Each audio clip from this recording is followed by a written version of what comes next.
I put my hose in the bottom and I filled the,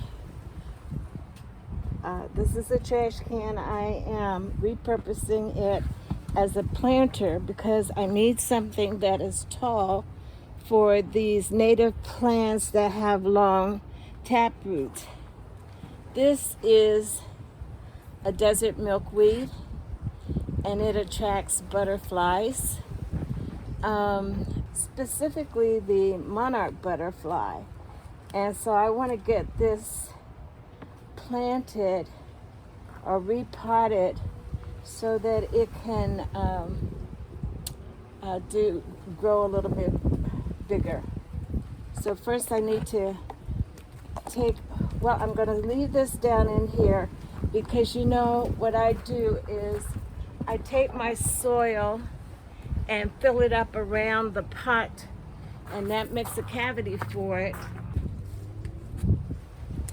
And when I'm ready, I can simply take the plant out of the pot that it's in and put it into the new pot. I'm trying to be careful so that I don't lose all of this good potting mix to the soil, to the ground.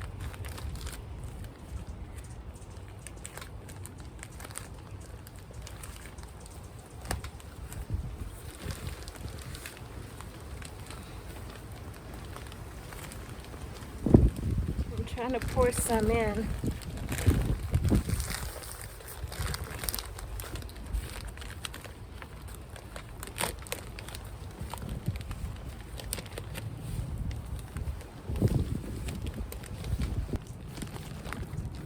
Takes a little bit of muscle to wrestle this bag the way I'm doing it. I'm sure there's an easier way.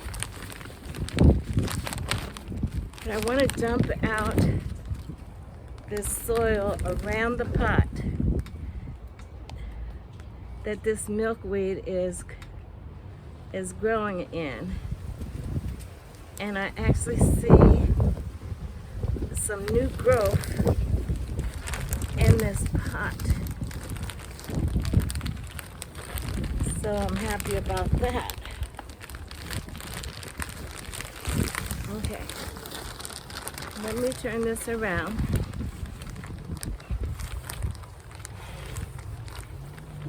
So I can pour some of this soil onto the other side. This is a large planter. Well, actually, like I said, it is a 13-gallon kitchen tall trash can. It has a number 5 plastic grade, which is food grade, on the bottom, which is good, even though I'm not going to be eating milkweed. I know that there's not going to be any harmful chemicals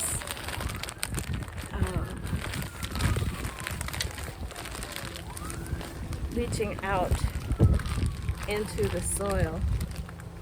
So I want to get this soil level up to the same height as this plant is growing in its original planter, in the original pot.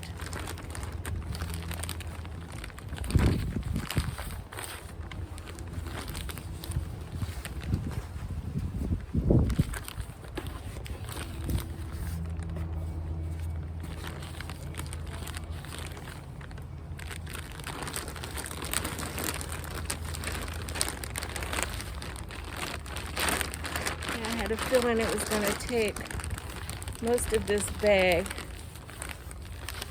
but that's okay because it's going to have plenty of room to spread out its roots.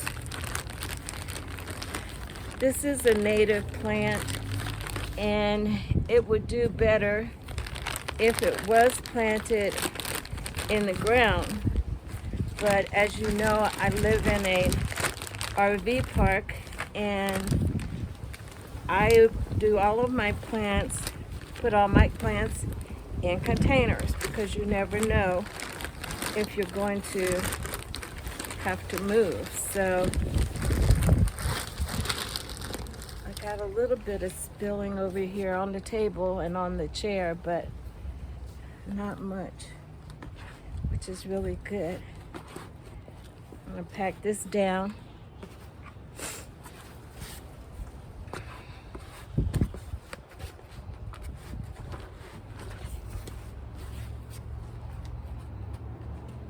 Now I can still put some more soil in there before I take the pot out.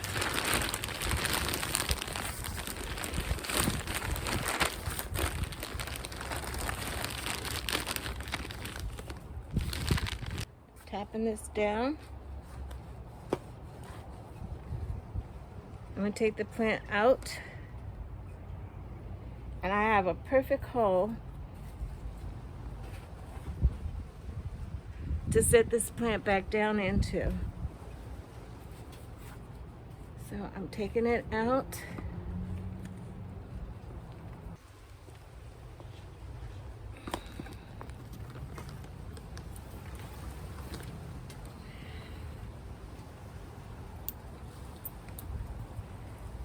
Take that plant support off right for now.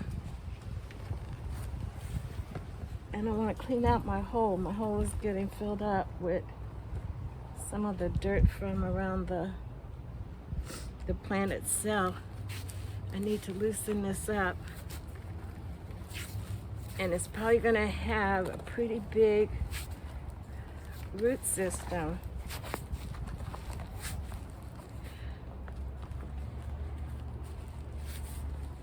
Trying to loosen it up from the pot. So right now what I'm doing is I'm watering this plant in, and as you can see, the soil level has gone down quite a bit. We're getting all the air out, and now I see water coming out the bottom holes. So I'm going to stop watering because the water has reached the bottom, and I need to go get some mulch for the top. I'm putting my gloves on so I can get these leaves out of the bag and mulch the top of this desert milkweed. But I'm putting my gloves on also because it's cold out here. It's like 60, 61 degrees. And in some parts of the country, that might sound pretty darn good. But if you live out here in Yuma, Arizona, where high temperatures in the summertime last year got up to 114, some say 100, and oh, that's a fake leaf there.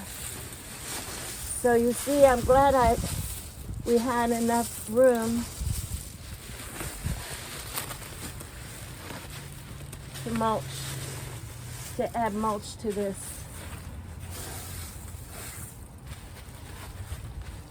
To add mulch to this plant.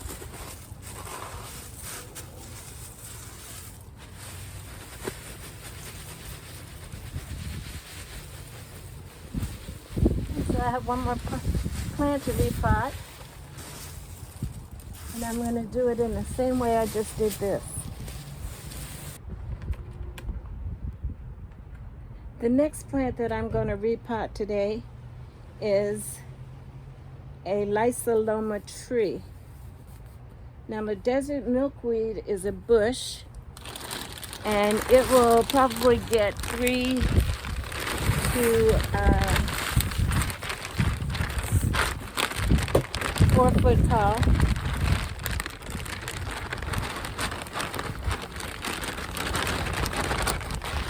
I'm putting the rest of the soil from the desert milkweed into this pot because it's going to pack down, and I want to make sure that this tree has plenty of room to spread out its roots. The Lysoloma will get to be 6 to 8 foot tall. So, but I can keep it pruned, so keep it under control. It's a nice shade tree, provides a lot of shade, and it is a fast growing plant, requires little care. It's adapted to the desert environment. So let me go and get another bag of soil. The hardest part of this process is getting the new bag open and started. It's a little bit heavy, and that's why I only buy the 1 cubic foot bags. They have some larger sizes, 2 cubic feet, and that's just too big for me to handle. So you might get a little bit of a savings, but it's not a savings if you have to go to the chiropractor after repotting your plants. So I'm just going to try to get as much of this in here without getting it on the ground.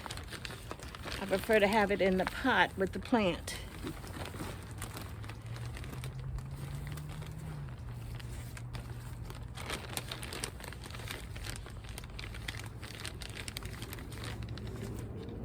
I'm just pushing it around to the other side.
Okay, let me stop and pack this down.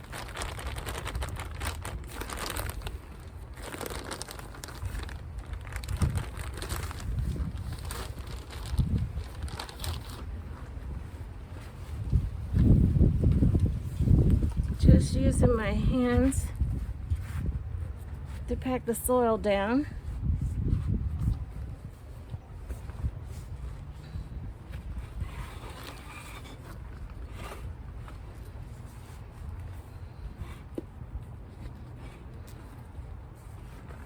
And I need to add a little bit more.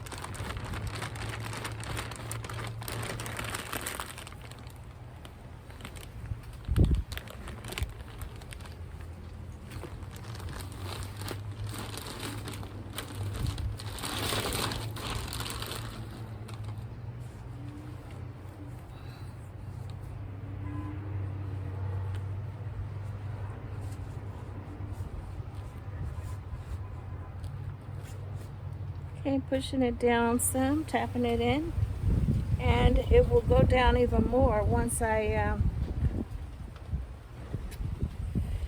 water it in.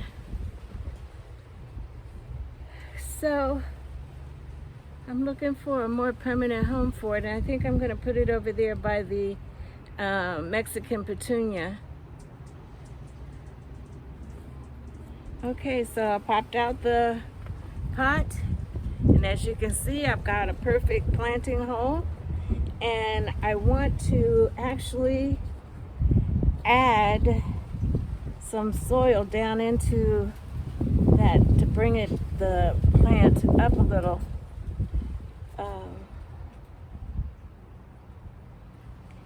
Yeah, I want to bring the plant.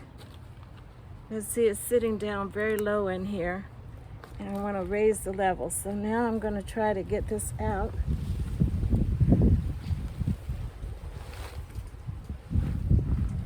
Oh boy, this is really dry. Let's see.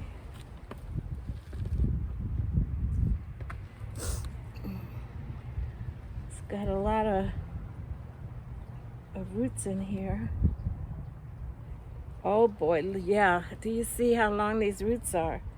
So I want to make sure that I get all of the roots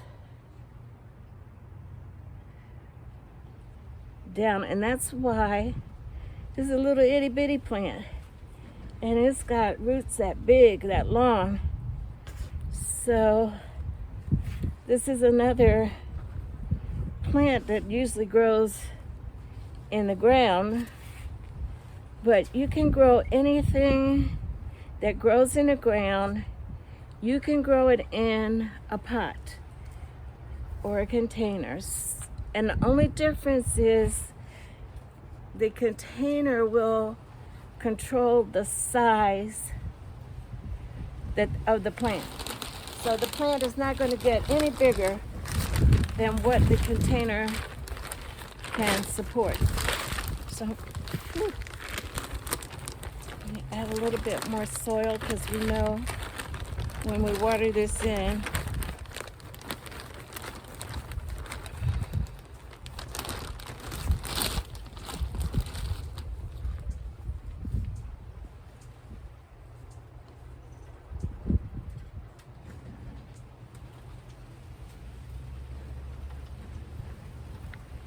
and before I water it, I want to move it to its permanent.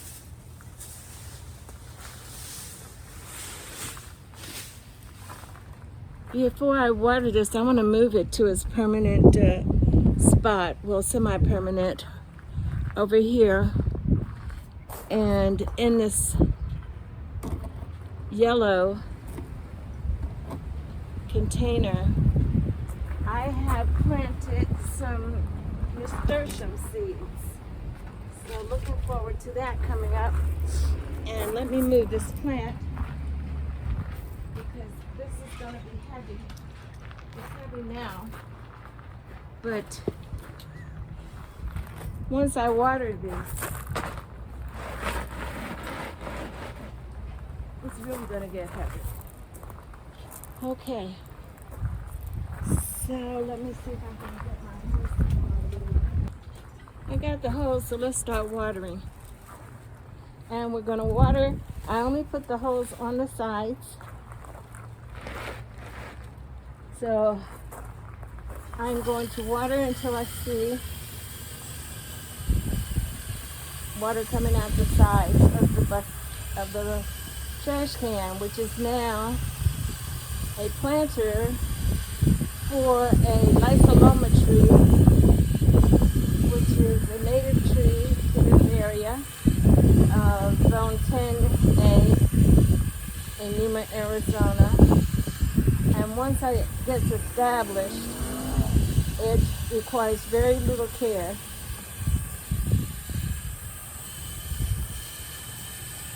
But because it's in a pot, of course I'm going to have to provide nutrients that this plant would normally get if it was in the ground. It would be able to send its roots out to get moisture and nutrients. But because it's in a pot, their roots are going to have a limited reach. So as a result, I will have to provide for its nourishment. This plant was very dry.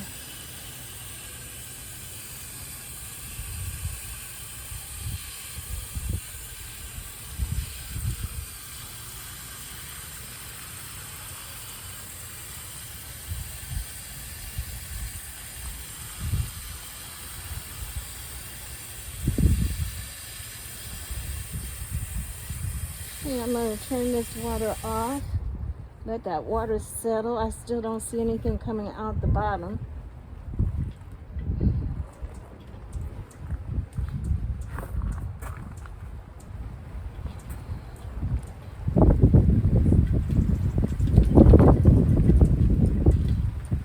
The soil level has gone down some.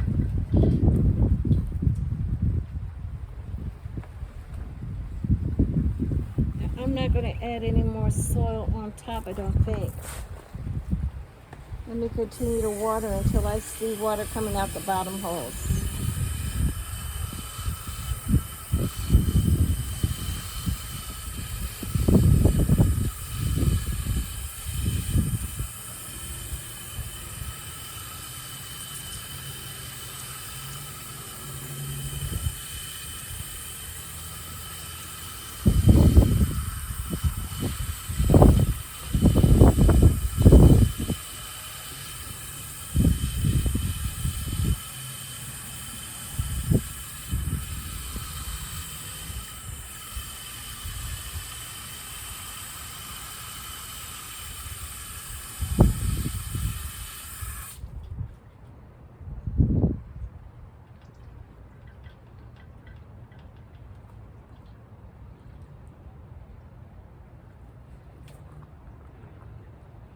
Okay, I see water dripping from the bottom, so I'm going to let this stop watering.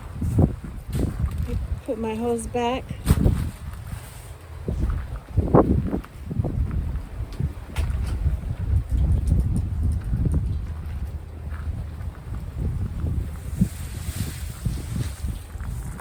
And now all I need to do is top it off with some mulch. And we have one new Lysoloma tree that we repotted.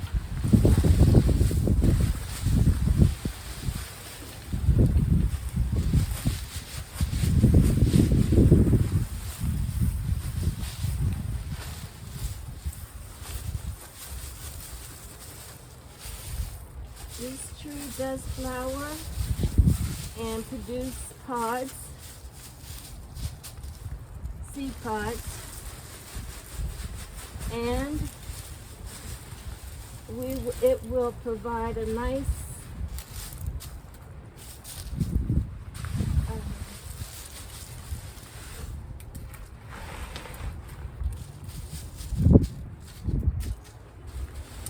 environment, habitat, place for the hummingbirds to rest, take a break. So that is my Lysoloma tree. This is Lorraine and I'm the Yuma Gardener, and if you like this information that I have provided, please hit the like button. If you haven't already done so, please subscribe. And if you'd like to buy me a cup of coffee, go to the link below and you can buy me a cup of coffee. And that help take care of feeding the hummingbirds and providing a habitat for hummingbirds and other pollinators. So thank you for watching.